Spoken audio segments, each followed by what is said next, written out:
안녕하세요. 온땅교회를 말씀으로 섬기고 있는 한성민 목사입니다. 온땅교회 유튜브 채널을 시청해 주셔서 감사합니다. 설교를 들으신 후에 좋아요와 구독을 꼭 눌러주시면 감사드리겠습니다.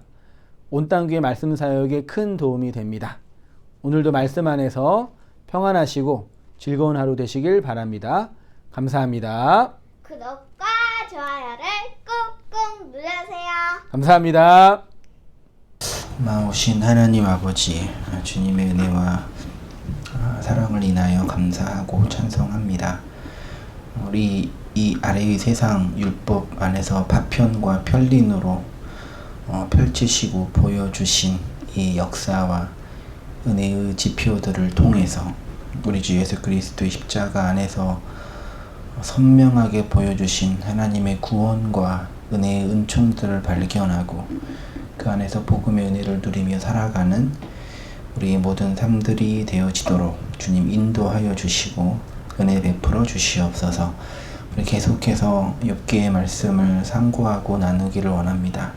욥과 그의 세 친구들, 그리고 하나님께서 말씀하시고 임재하심으로 말미암아 우리에게 보여주신 그 선하고 분명하신 뜻들을 목도하게 하시고 그 안에서 펼쳐주신 우리 아버지의 말씀을 묵상하고 되새김질을 하며 그 속에 있는 풍성한 구원의 은혜를 누리며 살아가는 저희 모든 삶들이 되어지도록 주님 인도하여 주시옵소서. 권선징악의 저주와 신상 필벌의 현상 속에서 우리 주 예수 그리스도의 십자가의 은총의 현실이 어떻게 나타나고 드러났는지를 계시된 말씀을 통해서 발견케 하시고 그 은총이 우리의 마음을 풍성케 하는 진리의 양식과 은혜의 내용이 되어지도록 주여 인도하여 주시옵소서. 함께 말씀을 상고하고 은혜를 나누기를 원합니다. 저희들 모든 진리와 은혜 가운데 거하게 하실 성령의 인도하심과 가르쳐 주심과 깨닫게 하여 주심으로 말미암아 그 진리의 진의를 호라호하게 하시고 그 안에서 구속의 영광을 양식으로 먹고 누리는 우리의 모든 삶들이 되어지도록 인도하여 주시옵소서. 모든 것 주님께 의탁드리며 살아계신 예수님의 이름으로 간절히 기도하옵나이다. 아멘.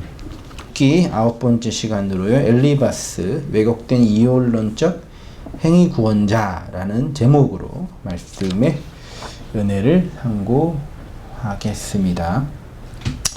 자, 욥의 고난이 산문 형식으로 1, 2장에서 이제 기록이 되었고 3장에서는 욥이 이제 고난받는 자신의 모습을 한탄하며 탄식하는 그 내용이 욥의 시적인 언어로 표현되었지요. 오늘 4장과 5장에는 탄식하는 욥을 며칠 동안 바라봤어요. 친구들이요? 네, 7일 동안 바라보고 있다가 참다 듣다 계속 징징대고 울고 있는 욥을 보면서 첫 번째로 대만 사람 엘리바스가 그런 욥에게 이제 권면 혹은 위로 혹은 책망이라고 할까요? 훈계, 훈수 정도의 이제 얘기를 또 시적인 언어로 하지요. 재미있는 게 욥기 전체 구성에서 욥의 환난과 고난과 욥의 고통과 그의 고백이 나오고 엘리바스, 빌닷, 소발 친구 3명이 돌아가면서 3번 정도 돌아가면서 욥과 이제 욥에게 이제 얘기를 하고 그 얘기를 받으면서 욥은 자신을 정죄하는 친구들의 이야기에 대해서 그렇지 않다. 나는 죄 지은 게 없다. 나는 옳은 일을 행하였다라는 취지의 변명을 하면서 계속 이야기가 좀 격화돼요. 그래서 지금 엘리바스가 4장과 5장에서는 이 4장에서는 그렇게 막 직설적인 표현을 안 하는 거 이거 되게 상처가 되는 이야기처럼 들리지만 직설적인 표현을 안 하는데 나중에 22장 가면은 이제 거의 욥을 거의 범죄자로 취급해요. 22장의 엘리바스 얘기를 다시 들어보면 거의 욥은 범죄를 저지른 악한 사람, 그리고 실제로 악인이라고도 해요. 그러니까 점점점 이제 얘기가 가면서 그 세 친구들과 이야기 속에서 이제 그런 이제 얘기가 진행되고 있어요. 아무튼 엘리바스의 그 충고가 이제 시적인 언어로 기록되어 있고요. 그러니까 결론부터 말하면 이 엘리바스의 논지는 한마디로 말하면 권성징악, 신상필벌, 인과응보, 선악의 행위, 그 다음에 선악의 행위에 따르는 그 칭찬과 벌에 관한 이야기인 거죠. 이런 엘리바스의 주장은 5장까지 이어지고 나중에 15장과 22장에서도 반복이 돼요. 그의 주장은 궁극적으로 욥의 적극적인 회개를 촉구하는 이야기로 진행이 돼요. 그래서 이제 4장 전반부에는 하나님의 절대적인 공의에 대해서 설명하고 후반부에는 그렇게 말하는 엘리바스가 경험한 개인적인 어떤 그 하존에 대한 경험을 이야기하고 있습니다. 자, 욥기에는 엘리바스의 변론이 총 3번 등장합니다. 말씀드렸듯이 4장과 5장 첫 번째, 그 다음에 또 다시 쭉 독백이 진행되고 친구들과의 담화가 진행되고 다시 두 번째로 돌아서 15장에 그 22장에 이렇게 3번 이렇게 변론이 진행되는데 핵심은 인간에게는 무의미한 고난이 있다 없다? 없다. 누구의 말이요? 엘리바스의 신학의 입장에서는 인간이 당하는 고난에는 다 뭐가 있다? 이유가 있다. 되게 보편적인 사고죠. 예.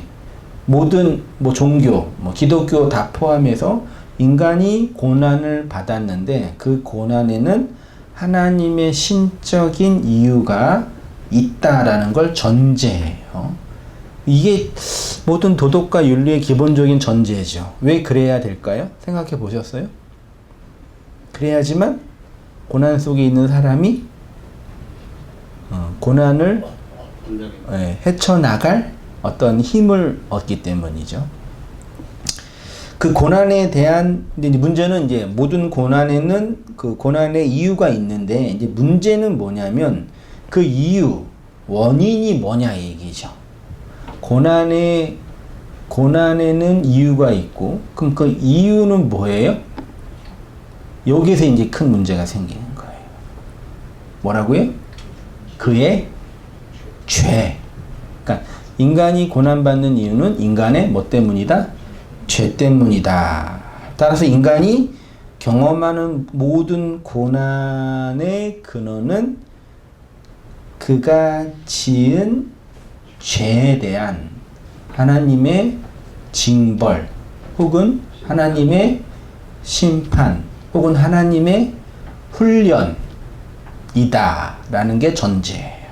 이게 오늘날 기본적인 도덕과 윤리와 종교의 그 구원관이죠.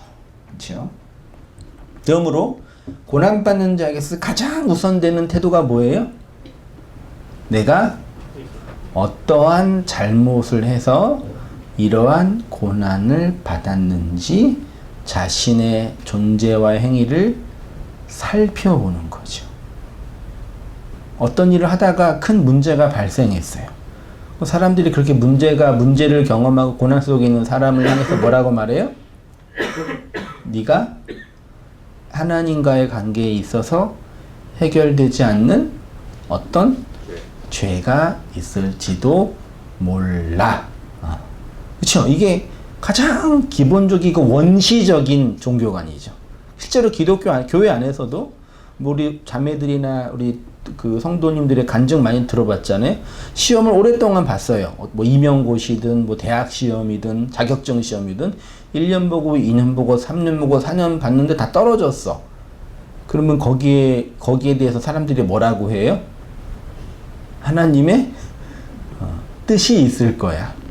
혹은 네가 아직까지 해결되지 않는 어떤 죄가 있을지도 몰라. 그래서 하나님이 그 시험에 합격시켜주지 않은 거일지도 몰라 라고 훈계를 하지요. 그러므로 고난받는 자에게서 가장 중요한 태도는 이러한 그 자기의 그 행위를 돌아보는 그 반성, 회개의 마음인 거죠.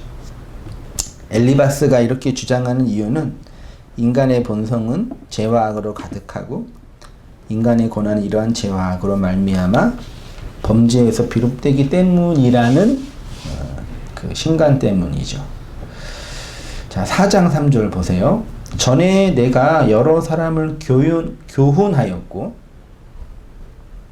엘리바스가 욥에게 하는 말이에요. 이전에 내가 여러 사람을 교훈하였고 가르쳤고, 손이 늘어진 자면 강하게 하였고, 넘어져 있는 자를 말로 붙들어 주었고, 무릎이 약한 자를 강하게 하였거늘. 여태까지는 좋은 말이죠.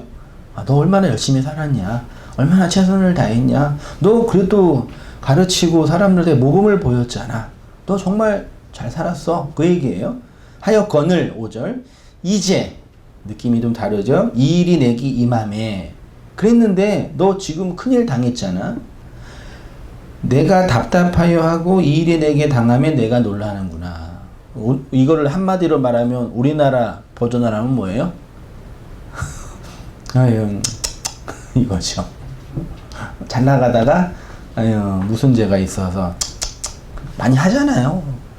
사람들이 은근히요, 다른 사람들의 고난을 되게 그 안타까워하면서 그런 걸 즐기는 거 아세요? 되게 무서워요. 다른 사람들의 고난과 실패를 되게 마음 아파하면서 그걸 위안 삼아요. 안 그런 거 많이 못 느끼세요? 아유, 얼마나 힘들었을까. 그 속에서 그들을 향한 연민과 사랑이 있는 것처럼 보이지만 또 한편으로는 그렇게 되지 않은 나를 보면서 위안을 얻고 심지어 격려를 받죠. 본문은 엘리바스가 과거에 욥이 행한 선행과 업적을 인정하는 것으로 시작해요. 특히 욥이 어려운 환경 속에 있는 자를 보살피고 가르친 것을 언급하고 있어요. 그래서 고난 속에 있는 욥을 위로하는 것처럼 보여요. 그러나 그 이면에는 욥이 현재 고난을 당하고 있는 이유는 죄의 결과임을 은근히 말하고 싶어 하는 거죠. 이 세상이 예수님의 스타우로스, 예수님의 고난, 예수님의 죽음을 목도하며 내린 결론이 뭐예요? 그가 징벌을 받아서 하나님께 맞으며 고난을 당하는 모습이다 라고 예수님의 그 고난을 평가했잖아요. 똑같은 거죠. 그 다음에 이제 이게 4장, 5장의 이야기인데 15장에는 좀 더 직설적으로 비판해요. 이것도 엘리바스의 표현인데 15장 4절. 참으로 내가 하나님을 경외하는 일을 패하여 한 발 더 나갔어요. 하나님 앞에 묵도하기를 그치게 하는구나. 5절. 내 뭐가요? 죄악이, 누구의 죄악이요? 너의 죄악이 너의 입을 가르치나니 너가 간사한 자의 혀를 택하였고. 이건 이제 앞에 문맥을 봐야 돼요. 이제 그 엘리바스가 비난하고 욥이 대화하면서 나 올라, 나 죄 안 범했어, 나 의로웠어 계속 변론하니까 엘리바스가 열받은 거지. 아니, 죄를 인정해야지, 회개를 해야지, 네가 이 고난에서 벗어날 수 있는데 자꾸 의롭다고 하니까 열받은 거지. 그래서 너 죄인이야, 너 의로운 줄 알았지, 너 그렇지 않아, 이렇게 얘기하는 거예요. 6절에 너를 정죄하는 것은 내가 아니요 내 입이라, 내 입술이 너를 쳐서 증거하느니라. 이 거의 무슨 수준이에요? 악담인가요?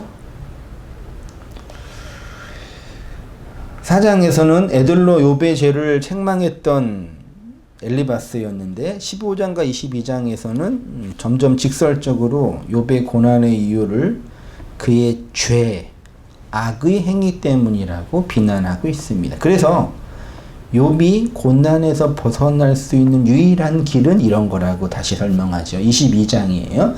너는 하나님과 화목하고 평안하라. 그리하면 복이 내게 임하느니라.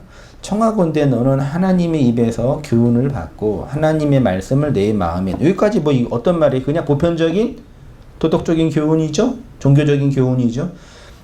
내가 만일 전능자에게로 돌아가면 내가 지음을 받을 것이며 또 내 장막에서 불의를 멀리하리라. 내 보화를 티끌로 여기고 오빌의 금을 계곡의 돌로 여기라. 그리하면 전능자가 내 보화가 되시며 내게 고귀한 은이 되시리니 이에 내가 전능자를 기뻐하여 하나님께로 얼굴을 들 것이라. 너는 그에게 기도하겠고 그는 들으실 것이며 너의 소원을 내가 갚으리라. 내가 무엇을 결정하면 이루어질 것이요 내 길에 빛이 비치리라. 29절 사람이 너를 낮추거든 너는 교만했노라 말하라. 하나님은 겸손한 자를 구원하시리라. 30절 죄 없는 자가 아니라도 건지시리니 내 손이 깨끗함으로 말미암아 건지심을 받으리라. 이렇게 이제 마지막으로 엘리바스가 욥에게 종교적인 도덕적인 훈계를 하게 되죠.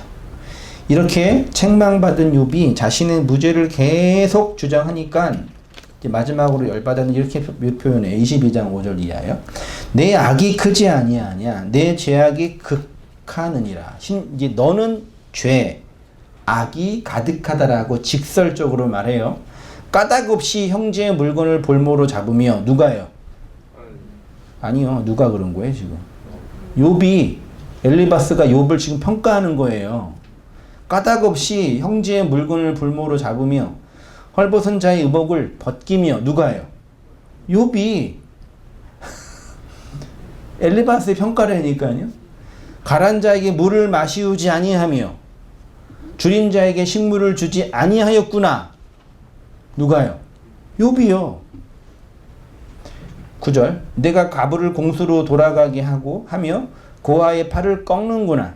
10절 이러므로 올무들이 너를 둘러 있고 두려움이 호련히 너를 침범하며 어두움이 너로 보지 못하게 하고 창수가 너를 덮느니라. 사실 이 언어는 이제 율법과 관련된 언어들이거든요. 아무튼 이렇게 이제 엘리바스가 마지막으로 욥에 대해서 정죄를 하죠. 그러니까 엘리바스, 빌닷, 소발, 나중에 엘리후까지 이제 4명이 등장하는데 엘리바스는 지극히 어떤 위치에 있어요? 딱 느낌이 오지 않으세요? 율법의 위치에 있는 거죠. 지극히 도덕 법칙과 율법에 딱 있는 거죠. 엘리바스가 욥을 이렇게 책망할 수 있었던 이유는 그가 가지고 있는 신학적인 확신 때문이었는데 그가 이렇게 확신할 수 있었던 것은 환상 속에서 하나님의 말씀을 들었기 때문이에요. 욥기 이거 4장 12절입니다. 오늘 본문이에요. 어떤 말씀이 내게 가만히 이르고 그가 그 가느다란 소리가 내 귀에 들렸었나니. 엘리바스가 소리를 들은 거예요. 사람이 깊이 잠들 즈음 내가 그 밤에 본 환상으로 말미암아 생각이 번거로울 때 환상을 봤대요. 두려움과 떨림이 내게 이르러서 모든 뼈마디가 흔들렸느니라. 그때 영이 내 앞으로 지나매 내 몸에 털이 쭈뼛하였느니라. 그 영이 서 있는데 나는 그 형상을 알아보지는 못하였어도 오직 한 형상이 내 눈앞에 있었느니라. 그때 내가 조용한 중에 한 목소리를 들으니 음성을 들었대요. 사람이 어찌 하나님보다 의롭겠느냐? 사람이 어찌 그 창조하신 이보다 깨끗하겠느냐? 하나님은 그의 종이라도 그대로 믿지 아니하시며 그의 천사라도 미련하다 하시나니 하물며 흙집에 살며 티끌로 털을 삼고 하루살이 앞에서라도 무너질 자이겠느냐? 아침과 저녁 사이에 부스러져 가루가 되며 영혼이 사라지되 기억하는 자가 없으리라. 장막줄이 그들에게서 뽑히지 아니하겠느냐? 그들은 지혜가 없이 죽느니라. 그러니까 14장과 5장에서의 애들로 표현하는 겉면, 15장과 22장에서의 변론하는 욥에 대한 직설적인 정죄 안에서 엘리바스에는 개인적인 신학적 확신이 있었던 거예요. 어떤 확신이요? 인간에게 고난은 다 이유가 있고 그 이유 중에 중요한 것은 그의 죄 때문이니까 고난 속에 있는 욥이 그 고난을 이겨낼 수 있는 유일한 길은 회개라는 그 신학적 교리가 있었던 거예요. 그래서 이렇게 말할 수 있었던 거예요. 무섭지 않나요? 뭐가 무서워요? 똑같잖아요. 저는 이렇게 이 시간이 지나고 이 신학의 여러 가지 변론과 다른 사람들과의 토론과 등등을 보면서 느끼는 다양한 개별적인 신학의 분파들의 이야기를 보면서 늘 느끼는 거예요. 다 개별적이고 개인적인 뭐가 있어요? 아니, 확신이 있는 거예요. 자기 신념이 있는 거예요. 자기 확신이 있는 거라니. 그래서 그 역설적으로 진짜 구원은 자기 확신에서 벗어나는 거예요. 역설적으로. 제가 그랬잖아요. 그래서 구원은 확신으로 받는 게 아니라고요. 어떤 의미에서는 자기 확신에서 벗어나는 거라니까요. 자기 믿음에서 벗어나는 거예요. 이게 되게 중요한 영역 중에 하나예요. 모든 사람은 자기가 확신하는 하나님 혹은 개인적인 신관념이 있지요. 엘리바스가 욥에게 한 변론도 그가 경험한 신론이며 구원론입니다.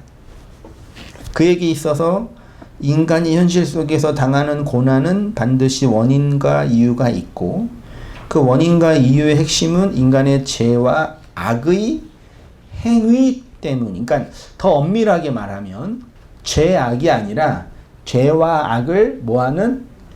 행하는 그의 개별적인 행동 때문이라는 거예요. 그래서 엘리바스의 입장에서 그 죄악의 행동을 멈추고 선함의 행위를 행하는 것이 이 고난에서 벗어나는 길이다라고 보는 거죠. 이게 소위 말해서 동양 철학이나 불교나 이 보편 종교에서 말하는 인과응보잖아요. 착한 일을 하는 사람은 구원을 받고 못된 일을 하는 사람은 벌을 받는다. 그래서 심지어 착한 일을 상정을 하죠. 그래서 불교에서는 뭐 하는 거예요? 뭐 방생하고 보시하고 뭐 그런 거 하잖아요. 그 방생도 참 웃기지 않아요? 엄밀하게 따지면요. 하천에 물고기를 이렇게 놓아주는 거잖아요. 그 놓아주는 물고기는 어디서 나요? 돈 주고 사는 거죠. 놓아줬죠. 그 놓아주는 그 행위 자체를 이제 그 좋게 본다. 그것 때문에 내가 덕을 쌓아서 내 행위에 덕을 쌓아서 내가 나중에 모든 하루부터 그 구원을 받는다라는 그 구원관이잖아요. 놓아주려고 누구를 또 동물을 잡는 거죠. 미꾸라지나 물고기 입장에서 얼마나 난감해요.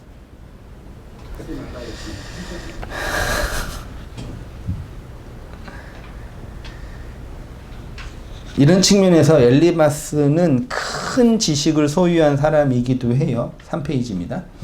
그가 말한 것은 모두 개인적인 경험과 확신에 근거한 것이었지요.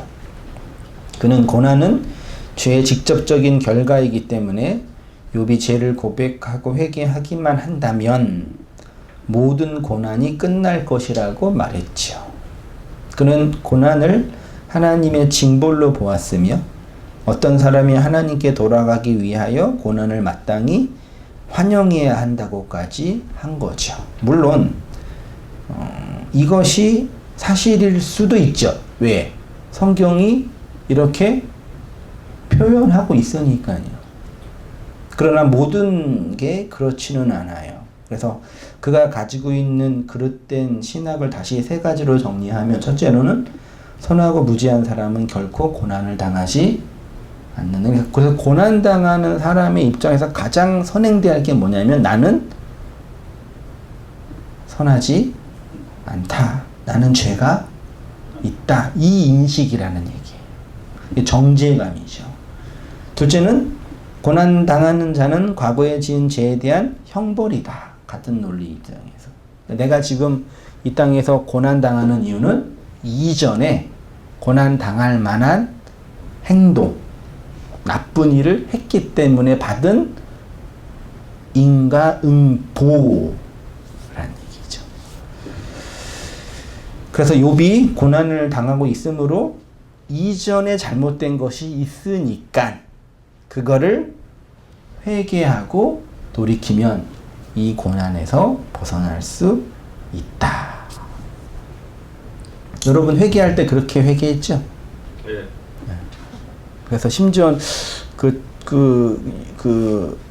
중고등학교 때 갔던 그 여름 수련회 때 강사 전도사님과 목사님이 여러분 회개해야지 구원받아요. 얼렁얼렁 회개하세요. 그러니까 애들이 막 회개 기도를 하잖아요. 그 어떤 기도를 해요? 거짓말한 거, 엄마 지갑에서 손댄 거, 친구 때린 거, 예배 늦게 온 거, 공부 열심히 그거 막 회개했잖아요. 예. 뭐 한 거, 11도 띵긴 거 뭐 한 거 다 회개했잖아요. 그렇게 하다가 이제 나중에 뭐까지 회개하라 그러냐면은 네가 지은 죄인데 생각나지 않는 죄가 있잖아. 그것까지도 회개하라 그래요. 실제로 교회에서 그렇게 해서 한바탕 크게 회개하고 울고 나면은 마음이 후련하고 하나님께 용서받은 것 같고 종교적인 카타르시스와 감동 어떤 심리적인 위안을 받죠. 우리는 그게 하나님의 은혜와 은총이라고 굳게 믿어왔어요. 아니죠. 지극히 엘리바스의 교훈이었죠. 엘리바스의 가르침이었고 엘리바스의 훈계였어요. 그리고 그것이 오늘날 다른 종교는 뭐 말할 것도 없고 기독교 안에도 보편화된 기독교 윤리, 기독교 교육이라는 명명하에 사람들을 가르치고 있는 거예요. 이게 거의 제가 볼 때 100%인 것 같아요. 네. 이 범주에서 벗어나지 못해요. 그래서 우리가 인생을 살면서 내가 고난을 받으면 그런 그 걱정을 하죠. 네. 그래서 우리 교회 그 온땅교를 후원해 주는 이전부터 알고 있었던 집사님이 계시는데 그 후원을 꾸준히 해 주시니까 어쨌든 설교도 듣고 하시는데 갑자기 전화를 하셔가지고 목사님 기도해 주세요 그러는 거예요. 왜 그러니까 그 둘째인가 첫째가 몸이 몹시 아프다고. 그러면서 이제 자기가 이제 그런 생각한 거죠. 내가 그동안 하나님께 제대로 못 해드린 거, 헌금 빼먹은 거, 봉사 안 한 거, 이런 것들이 생각이 난대요. 네. 그래서 다시 이제 어쨌든 영명한 한 목사한테 기도를 부탁하는 거죠. 자, 열심히 기도하겠다고, 네. 걱정하지 말라고 말로는 했는데 어떻게 해요? 그렇게 있는 분한테 제가 뭐라고 얘기하겠어요? 힘내라고. 아이들 커가면서 아픈 건 당연한 거잖아요. 덜 아프냐, 조금 아프냐, 심하게 아프냐, 덜 심하게 아프냐의 차이인 거죠. 그리고 또 부모님이 그 폐에 암덩어리가 있어가지고 수술 받는다고 기도해달라고. 어떡하냐고 그랬죠. 우리 부모님들한테는 좀 안타까운 얘기지만 앞으로 사시면서 있는 거는 아플 뿐이 없다고. 그걸 받아들여야 된다고. 어떻게 하겠냐. 당장 그런 나의 생사화를 경험할 때 그런 두려움과 공포가 있는 거예요. 그래서 회개를 촉구하는 거죠. 스스로에게 엘리바스의 교훈을 받아들이는 거죠. 욥도 그랬어요. 그래서 이 얘기를 듣고 곰곰이 생각해 본 거죠. 내가 정말 생각하지 못한 죄가 있나? 내가 어떤 죄가 막 진짜 계속 고민하는 거예요. 이 얘기 듣고 계속. 욥이 뭐라 그래요? 아닌데 나는 그렇게 없는 것 같는데 계속 그러는 거예요. 욥도 스스로 고민이 되는 거예요. 계속 그 얘기 반복돼요. 이러한 인과응보, 권선징악, 신상필벌과 같은 인간의 행위에 근거한 구원론의 이유 중에 대표적인 원인이 이원론적인 세계관 때문이에요. 혹은 이원론적인 구원관 때문이에요. 이원론이 뭔지 아시죠? 이원. 이 세상에는 뭐가 존재해요? 선과 악이 존재하고, 요거 존재하고, 이게 동양 철학에서는 양과 음이기도 해, 사실은요. 동양 철학으로 보면은요. 이게 되게 개념이 달라져요, 그래서요. 선, 악은 도덕적인 가치잖아요. 양과 음은 도덕적인 가치가 아니죠. 네. 그 달라요, 개념 자체가요. 아무튼 선과 악이 존재하고, 이 선과 악은 뭐해요, 항상? 싸워요. 싸운데 궁극적으로 뭐가 이겨요? 선이 악을 이긴다라는 이 철학관과 신관을 가지고 있어요. 이게 기독교보다 더 위에 있는 신학적인 태제예요. 이걸 기독교로 접목하면은, 그러면 선은 누구예요? 하나님. 악은 누구예요? 사탄. 이렇게 돼버리는 거예요. 그래서 하나님과 사탄이 뭐예요? 싸워요. 궁극적으로는 하나님이 이기시겠지만 역사 속에서는 하나님과 사탄이 싸우는 거죠. 그래서 우리가 하나님의 능력을 구해서 사탄의 권세와 사탄의 영향으로부터 구원받아야 된다라는 관점으로 구원론을 얘기하잖아요. 이게 얼핏 보면 맞는 것처럼 보이지만 매우 왜곡되어 있는 표현인 거죠. 이해되시죠? 어떻게 하나님이, 창조주이신 하나님이 원래부터 존재했던 하나님이라고 상정할 수 없는 그 위대하고 전능하고 한번 표현할 수 있는 다 그 하나님이 사탄과 한낱 피조물에 불과한 존재와 싸운다는 게 말이 돼요, 안 돼요? 안 되죠. 이거는 근본적으로 문제가 있는 신학적인 원리예요. 이 이원론적인 구원관에서 나라는 존재가 하나님을 뭘로 보냐면 내 밖에 있는 대상으로 봐요. 그래서 그 하나님의 도움과 하나님의 열심과 하나님의 인도하심을 받기 위해서 그 하나님을 요청하고 그 하나님을 찾는 거죠. 왜요? 그 하나님은 어디 계셔요? 밖에. 내 인생 내재가 아니라 내 인생 밖에, 나의 초월 속에 계시는 분이기 때문에요.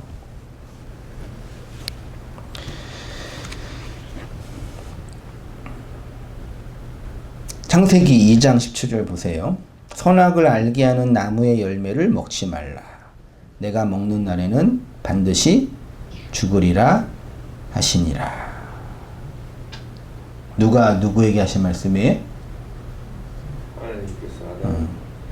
여호와 하나님이 아담에게 하신 말씀이죠. 잘 보세요. 성경이 다 그러하겠지만 이러한 하나님의 명령을 문자 그대로 읽고 읽는 것은 어쩔 수 없어요. 왜요? 읽는 것은 겉으로 보이고 소리 나는 대로 하는 거니까요. 그래서 문자 그대로 읽어야 돼요. 그렇죠? 그게 또 중요합니다. 문자 그대로 읽어야 돼요. 근데 그대로 읽고 그대로 보고 그 문자 그대로 지키게 되면 기독교 신앙에 큰 오류와 왜곡 현상이 생겨요.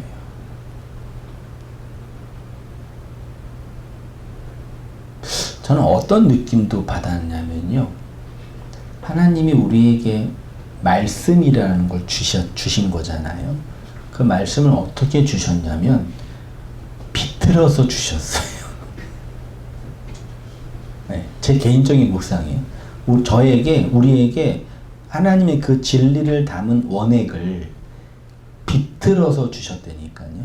그럼 그거를 받으려면 어떻게 받아야 돼요? 비틀어서 받아야지 진짜가 보이잖아요. 이게 철학적인 용어로 파라독스라고도 해요. 예, 실제로. 마치 이 아래의 세상에는 그렇게 코드화된 무스테리온화된 언어로 주신 거예요. 제 개인적인 느낌이에요. 그래서 성경이 있어서 중요한 것은 성경을 문자 그대로만 읽는 것이 아니라 그 문자 안에 담겨진 진의, 제가 그 진의 혹은 본의 혹은 원의, 진리의 의미, 원래의 의미를 보는 게 중요해요. 선악을 알게 하는 나무의 열매를 먹지 말라고 명령을 문자 그대로 보고, 아, 먹으면 안 되는구나, 먹지 말아야지, 아, 먹지 않기 위해서 이렇게 해야지 라고 하면 그것 자체가 하나님의 심판이라는 얘기예요.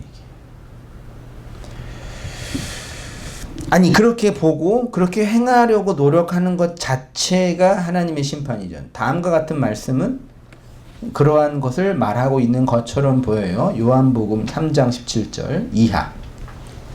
하나님이 그 아들을 세상에 보내신 것은 세상을 심판하려 하심이 아니요 그로 말미암아 세상이 구원받게 하려 하심이라. 그를 믿는 자는 심판을 받지 아니하는 것이 아니요 아니하는 것이요 믿지 아니하는 자는 하나님의 독생자 이름을 믿지 아니함으로 벌써 심판을 받은 것이니라. 우리가 알거니와 무릇 율법이 말하는 바는 율법 아래에 있는 자들을 말하는 것이니 이는 모든 입을 막고 온 세상으로 하나님의 심판 아래 있게 하려 함이라. 고린도전서 5장 10절 보세요.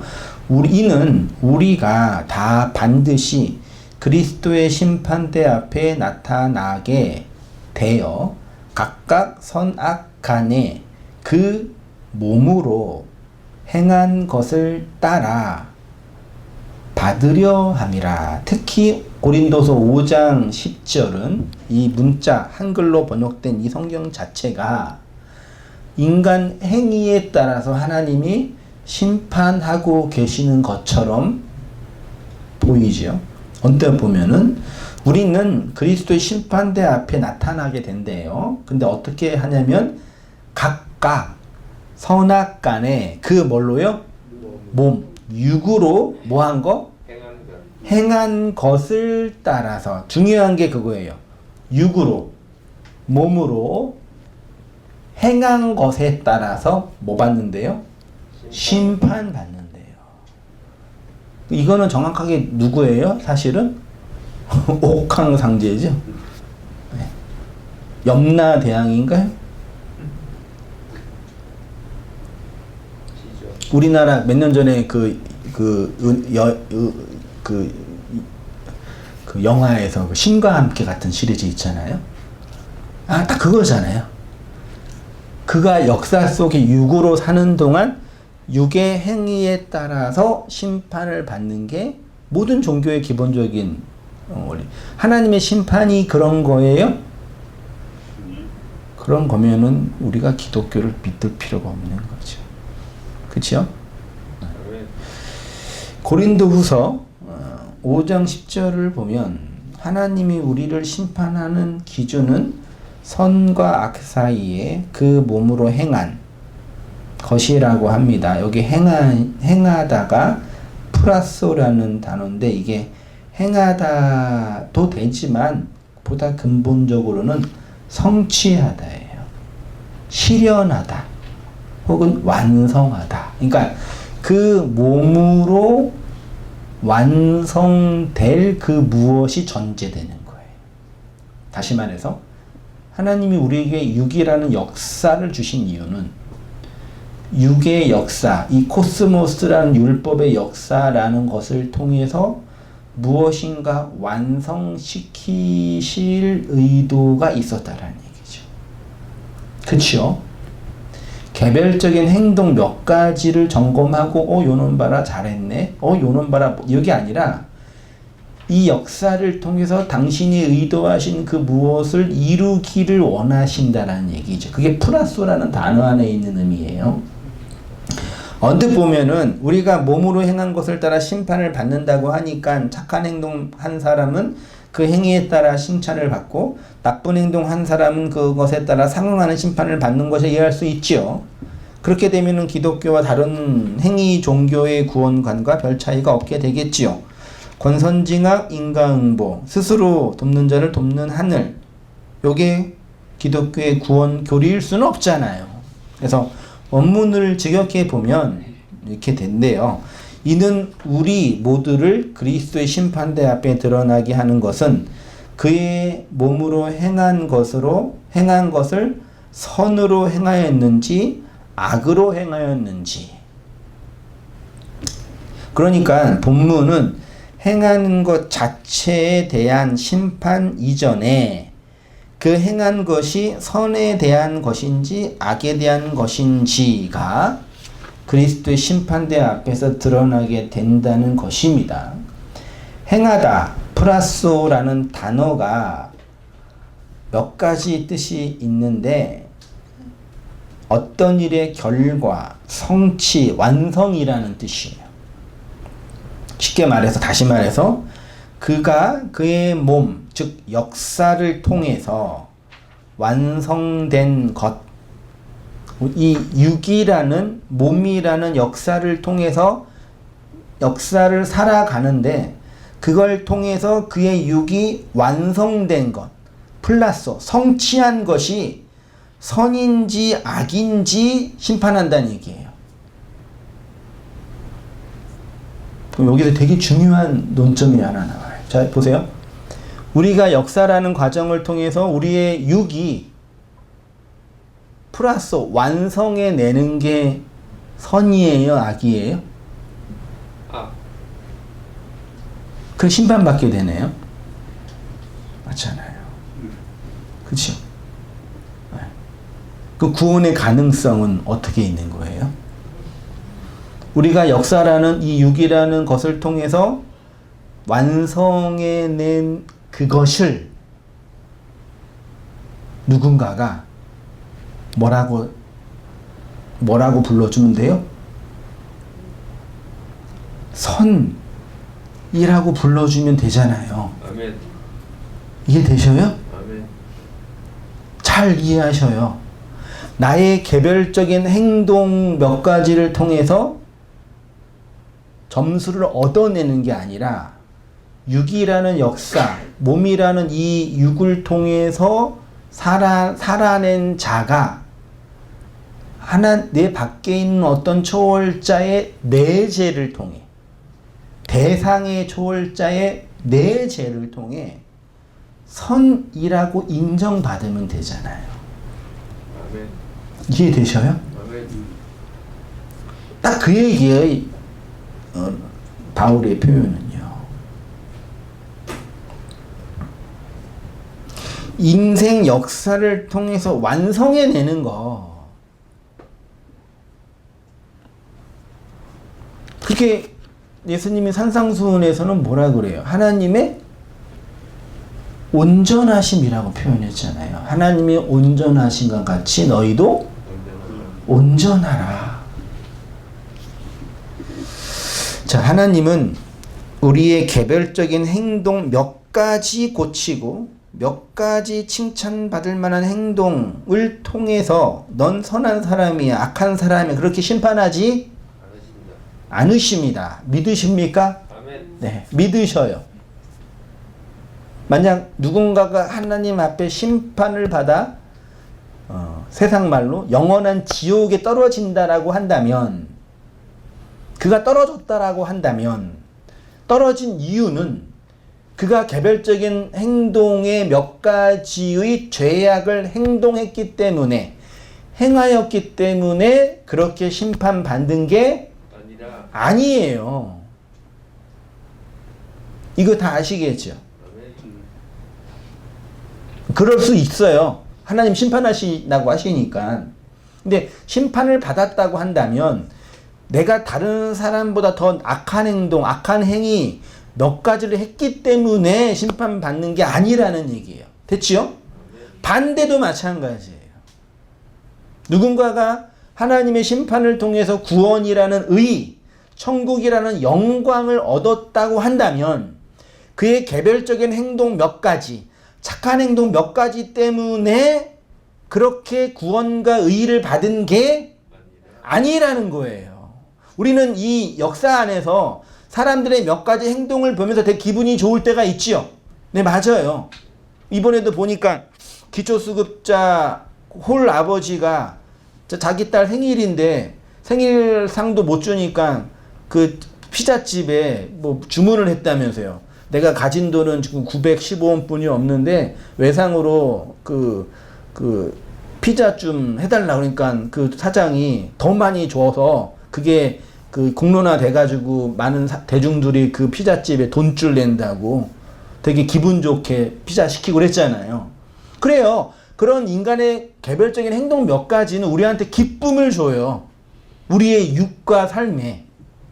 그건 맞아요. 그치요? 근데 그 행동 한 가지가 그 존재를 선하다, 악이다라고 평가할 수 없다라는 얘기예요. 이걸 우리가 착각하고 있단 말이에요. 왜요? 사람은 착각의 존재이니까요. 그러면 세상에 좋은지를 아는 거죠. 그러면 그 피자집 주인이 착한 사람인 줄 아는 거죠. 그죠? 그 행동 하나는 잘한 행동이라고 이 세상의 율법과 도덕으로 상정할 수 있다니까요. 예, 맞아요. 또 그런 일이 많이 있어야지 우리가 사는 게 더 윤택해지고 좋아 보일 수 있지요. 하나님이 우리의 개별적인 행동 몇 가지로 선악으로 우리를 평가하시는 분은 아니라는 얘기입니다. 사람은 그렇지만요. 그래서 사람은 사람을 속이려고 부단히 애를 써요. 제일 먼저 속이는 사람이 누군지 아세요? 나 자신이에요. 나 자신을 속이려고 부단히 애를 써요. 나 자신을 속이는 가장 좋은 방법 중에 하나가 뭐예요? 자기 암시. 나는 할 수 있다. 나는 할 수 있다. 나는 할 수 있다. 네. 나는 좋은 사람이다. 나는 좋은 사람이다. 그럼 누굴 속여요? 나를 속여요. 그래서 나를 속여서 거기에 신념을 갖게 해요. 운동선수들이 운동하기 직전에 그런 이미지 트레이닝 하잖아요. 왜? 나를 극복해야 되니까.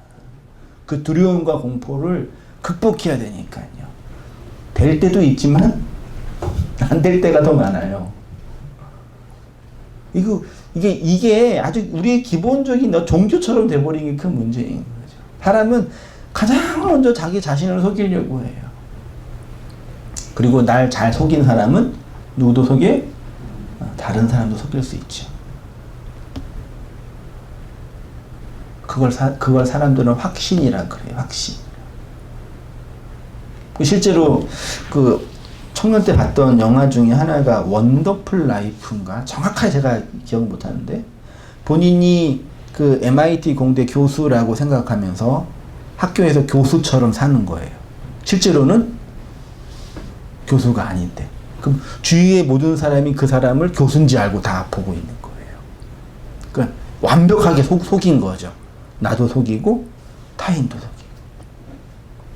근데 그 사람은 자기 신념과 확신 속에 있는 거예요.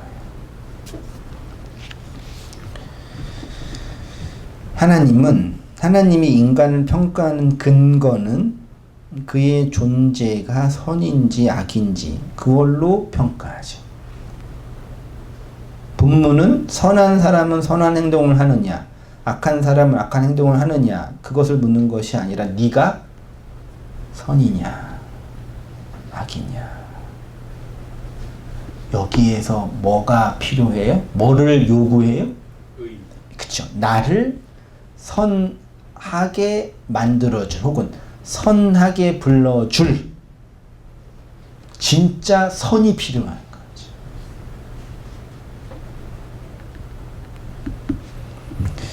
기독교가 추구하는 목표는 인간을 어떤 종교적인 일을 행하는 자, 어떤 도덕적인 수준에 올라가는 자를 만드는 것이 기독교의 목표가 아니겠지요. 하나님은 인간을 어떤 종교적인 일을 잘하고 행하지 못하는 것에 의해 심판하고 칭찬하시는 그런 분도 아니십니다. 그러니까 더 이상 우리의 개별적인 행동 몇 가지로 나 스스로를 정죄하거나 나 스스로를 칭찬하지 마세요. 이해되시죠? 그렇다고 또 이 세상에서 그러면 하나님은 나의 개별적인 행동으로 날 심판하지 않으니까 그러면 내가 뭐 막 이런 거 이제 이런 유화적인 질문 안 하시죠 이제요? 예. 더 이상 그거 가지고 하도 이런 거 얘기하면 그러면 이 세상에서 나의 개별적인 행동이 중요하지 않으니까 그럼 뭐 내 개별적인 행동을 막 살면 되겠네요. 예. 그래도 돼요. 그러면 이제 어떤 문제가 생겨요? 여러분의 인생이 고달파지시는 거예요. 경찰이 따라오고 사람들이 비난하고 요거도 먹고 감옥에 가고 그렇게 고달파져요. 좀 심하게 말하면 그렇게 고달프게 살다가 감옥에서 구원받을 수 있을지도 몰라요. 더 이상 그런 이제 그 유화적인 질문 이제 할 필요 없죠. 근데 많은 사람들이 어떤 일을 잘 행함으로 하나님께 칭찬을 받고 싶어 한다는 거죠. 하나님 우리의 행위로 심판을 하시려면 반드시 전제되어야 할 조건이 있는데 그거는 우리의 행위에 절대적이고 완전한 뭐가 있어야 돼요? 자유가 있어야 돼요. 그래서 이제 또 이제 필연적으로 나오는 논쟁이 인간의 자유의지 논쟁. 인간에게는 절대적이고 완전한 자유가 있어요, 없어요?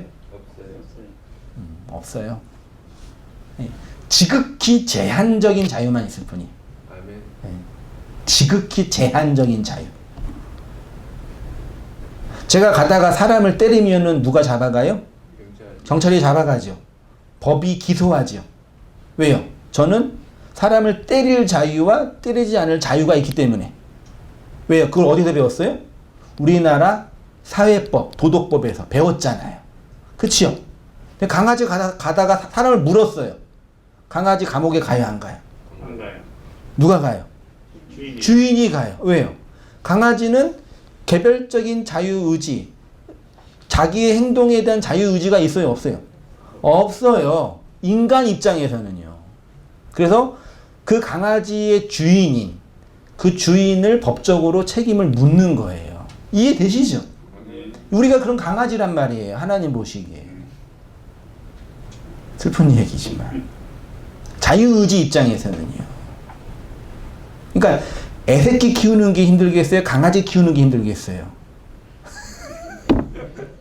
자기가 낳은 애 키우는 게 힘들어요? 자기가 분양받은 강아지 키우는 게 힘들어요? 애 키우는 게 힘들어요. 요즘에는 이제 강아지도 고양이도 다 자기 자식이라고 해서 좀 그런데 그렇죠. 뭐 분양받아도 마음으로 낳았다고 하면 자신이 할 수 있겠는데 엄밀한 의미는 아니잖아요. 강아지는 고양이는 지극히 자유의지가 없는 그런 존재예요. 그래서 주인 말에 복종할 수밖에 없고 착할 수밖에 없고 말을 잘 들을 수밖에 없고 손 줘 그러면 손 주고 그렇죠? 왜요? 손 줘야지 밥을 주니까. 그렇게 훈련하잖아요. 강아지 고양이는요. 고양이는 훈련하기 어렵다고는 하는데 아무튼 그렇게 하잖아요. 그러니까 인간에 의해서 학습된 노예 의지예요. 걔네들은. 그러니까 걔네들이 한 행동에 대한 그들의 책임은 그들에게는 없는 거죠. 그런 의미에서는 걔네들은 뭐예요? 자유죠. 이해되죠요? 자유잖아요. 그렇지만 자유는 아닌 거죠. 인간에게 적용해 보면 인간이 자신의 인생에 대한 책임을 질 수 있느냐, 없느냐. 책임이 있으려면 자유가 있어야 되죠. 인간이 자신의 인생에 대한 자유가 없다 그랬죠. 그러면 자신의 인생에 대한 책임도 못 지네요. 자결적인 능력이 없어요. 자신의 인생에 대한 진정한 자유의지가 없는 것이죠. 그래서 하나님은 인간이 이 땅에서 행한 행위로 심판하지 않으신다니까요. 그러니까 지옥이 무서워서 예수님을 믿는 사람은 진짜 하나님을 믿는 게 아니라 그냥 자기 암시, 진통제, 마약 정도의 약에 불과한 거죠. 선악과는 아담과 하와가 먹느냐 먹지 않느냐의 영역이 아닙니다. 왜요?